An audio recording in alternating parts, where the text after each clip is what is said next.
everyone. Well, welcome to another, I think it's going to be an awesome interview. I say that because people are so awesomely fascinating to me. Today's guest is, well, she studied at Robson Hall Faculty of Law, University of Manitoba, and she is a partner at Parkland Collaborative Legal Options. She is also a singer-songwriter. Can't get any better than that. Ladies and gentlemen, it's time to meet Desiree Dorion. Welcome to the show. Thank you for having me. I'm just thinking about that, you know, the fact that you're a lawyer and a singer-songwriter, and it's like, in this world that we live in, anything works, right? Well, I don't know about anything, but yeah, I mean, I don't tell a lot of people that I'm a lawyer because a lot of people don't like lawyers. Yeah.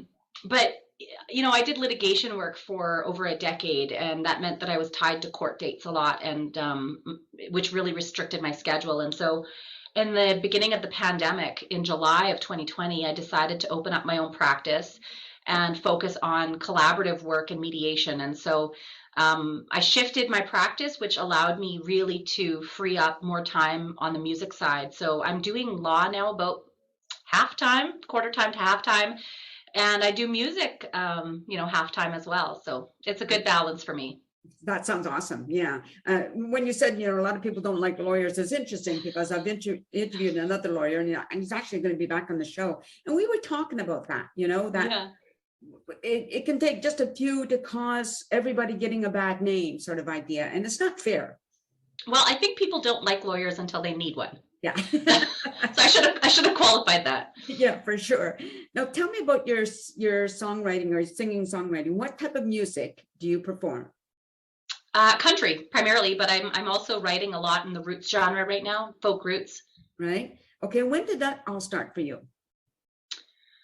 Oh gosh, I started writing before I ever started singing. I started writing poetry and trying to build song structure. I remember writing as early as 5 years old. Yeah. Right. Wow. Yeah. I remember taking a cassette tape of my uncle's. It was a Guns N' Roses cassette tape, and back then you could fill in the tops of the cassette tape and record over the cassette tape. And I was 5 or 6 years old, and I put cotton or Kleenex in the top of the cassette tape, and I recorded over the Guns N' Roses Paradise City with a little song that I wrote, which was a horrible little song, but my uncle saved that cassette tape for years. And yeah. But I'm amazed. How would you know to do that at that age? I don't know. I don't know how I knew to do that. I just knew that you could record over it if you stuff the tops of the cassette. Gee, I mean, that's just something I just learned now. Not that we do it anymore, that type of thing anymore, or we don't do anyway. So, okay, so then when did you start singing? Oh, I think, okay, so probably the very first time I set foot on stage was in grade 3. I would have been about 8 years old. I had written a little Christmas song, and I had taken that to my music teacher, who was wonderful. To this day, she's one of my favorite teachers that I've ever had. Yes. Mrs. Schmidt was her name. And she wrote the music, the piano accompaniment for me to go along with the lyrics. And so I performed it at the Christmas concert, and I remember wanting to back out. I remember being so nervous, and literally it was time to get on stage, and she looked at me, she said, "Get up there now." So there was really no time to back out or to be scared. So I just got up on stage and I sang my little song, and that was the very first time that I sang. And I would say I started singing more regularly probably when I was about 12 years old or so. Mm-hmm. I started entering talent contests and whatnot in Northern First Nation communities, and wherever I could find a talent show was kind of how I got my start. Very good. Yeah. Now, as an adult, are you a solo performer, or do you perform with a band? Oh yeah, I do all of that. I mean, I don't play an instrument very well on my own. I use my guitar mostly to write. So it just depends what a prospective buyer wants, right? If they want a duo or a trio or a full band, we try and accommodate that. I just wanted to say that, you know, I've interviewed so many musicians, and it seems to me, and I've said this over and over again, that so many of you are so generous with your time or willing to share with others. You know, I love that part. I love how that works for everybody. Yeah. Well, Because you know, you need to be, I think that's one of the fundamentals when you're working in business in general is just being kind to other people, right? And making sure that you're building good relationships with people. but it's not always like that, as you know. I mean, some people are very jealous of their stage time or whatever it is, you know. I mean, I've come in contact that when I did a little bit of acting stuff. Mm-hmm. But musicians don't, as far as I know, they don't seem to be like that. And I think that's wonderful. I also want to know, oh, I was going to read something here that you put, but I don't think my viewers, never mind. Something on your face. I wanted to know when you got interested in law. Well, okay, that's a big story. I left home at 17 years old, and I started off at doing University 1 at the University of Manitoba. And then I applied to social work, and I went into the Faculty of Social Work. I got accepted, and I did 1 year in the Faculty of Social Work, and I hated it. And I knew that it was just that was not going to be a career for me. And so I quit, and I didn't really know what I was going to do. I kind of felt a bit lost, like I didn't have any direction. And so I thought, I'm just going to work for a year and see what happens. And I ended up getting a job with a Child and Family Services agency in Winnipeg as a receptionist. And then they hired me. I got promoted as a Child and Family Services worker on the front lines in a community called Shamattawa First Nation, which is in northern Manitoba. It's a fly-in First Nation community. And excuse me, in the course of doing that work, I just seen so many injustices with respect to the apprehension of Indigenous children and the overrepresentation of Indigenous children in the child welfare system in Manitoba. You know, kids were being apprehended from their parents, and court was being held in Thompson, which is, you cannot get there from Shamattawa unless you fly. And it was like a $200 and some plane ticket to get there. And so a lot of parents weren't even being given the opportunity to properly defend themselves. And I was seeing this as a frontline worker, and I knew that was wrong, even as a 19-year-old kid. And so that was really what inspired me to apply to law school. So I did that for about a year. In the course of that time, I applied to law school. I wrote my LSAT, and I was, of course, accepted. And I've been doing child protection defense work in addition to my collaborative practice for about 12, 13 years now, I guess. All right, good for you. I think that's great. Yeah. I had a question. Oh, went back to, I'm sorry, my head goes back and forth, like back to the music for a minute. Have you released any albums? Oh yeah, I've released 5 albums. Nice. Yeah. In addition to 2 or 3 singles. Okay. Yeah. And what are the names of the titles of your albums? Well, the very first one I released when I was 13 years old. Oh my goodness. In 1998, and that one was called All You Gotta Do Is Try. That compiled 9 original songs that I wrote as a young kid. Wow. And then I finished law school, and then I released my second album, which really feels kind of like my first album. And that one was called Soul Back Jack in 2010. And then 2013, I released my Juno-nominated record, which is called Small Town Stories. And then in 2017, I released an album called Tough Street. And then in 2020, I released an album called Break the Chain. So some of it sounds like it has to do with that the stuff that's happening with children. Is that right? No, I wouldn't say so. Okay. No, I don't write. I don't write about my day job in that sense. Yeah. Well, just when it said break the chain, I was wondering, it's a term you hear for, some of people, if you're growing up in an abusive family and you then abuse your children, and like somewhere along the line, you want to break that chain, right? Break the Chain was a song that I co-wrote with Chris Gaffney, who produced that album.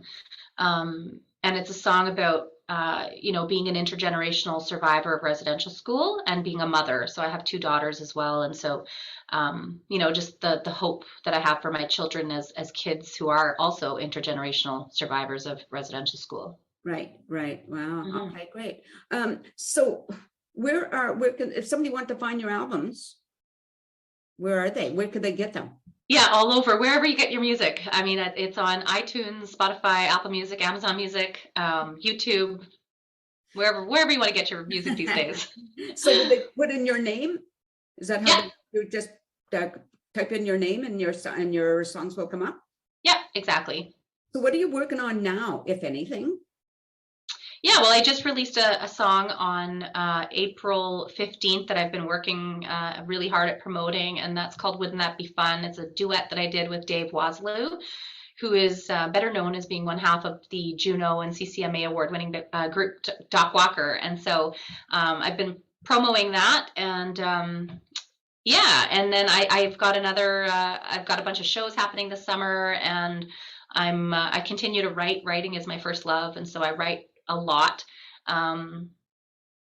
Yeah, that's about it. So now you write a lot. Now, do you sometimes give those songs and written to other musicians to perform? No, but I wouldn't be opposed to that. Yeah, I mean, I hope that there comes a time where if I can't market myself as an artist, I can just switch hats and be a songwriter. Yeah, right. Yeah. No, I imagine like a lot of performers, you're really happy that things are starting to open up again, right? Because Oh yeah, I've never been more thankful to set foot on a stage than I have been in the last year. yeah, right. For me, it's the opposite with Zoom. I can interview people everywhere, anywhere. Yeah. So it's opened a whole new world for me, where so many other people have the opposite problem, where it's shut down things. And I'm really pleased, because I thought, and again, I've mentioned this to other performers, that during times of hardship or crisis, whatever, that's when we need entertainment the most. Absolutely. Right. Mm-hmm. Yeah. And live is so much better, as you know. Yeah. So much better than doing it online, I think, because the audience picks up on it, and the performer, it's that give and take that yeah, that energy exchange. Yeah, it's so wonderful, isn't it? Yes. Yeah. So you have some shows coming up, you said. Is that all in Manitoba?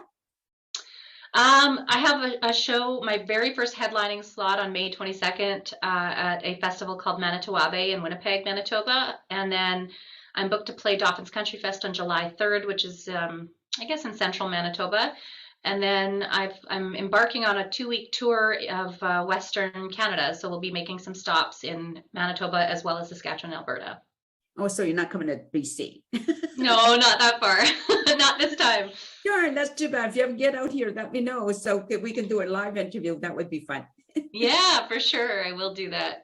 Yeah, absolutely. Well, thanks for taking the time. Now I know this is not a long interview, but we were able to get a little bit in there. I was just intrigued that you have these two totally separate careers, but now that you have them working so well for you, doing half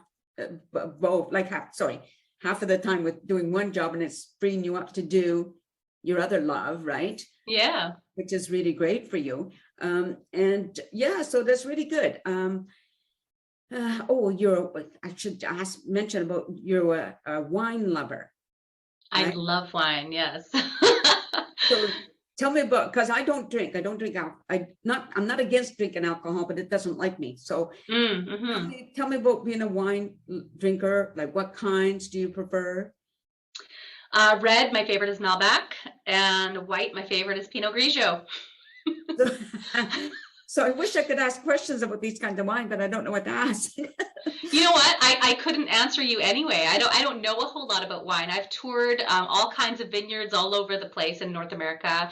I've been to Napa Valley, and I try and listen, but none of it sinks in. I mean, I just hope that the wine people are doing their jobs, and I'm reaping the benefits. I remember when my husband was alive, he wanted to go on one of these wine tours, and I said, well, no point in taking me. Yeah.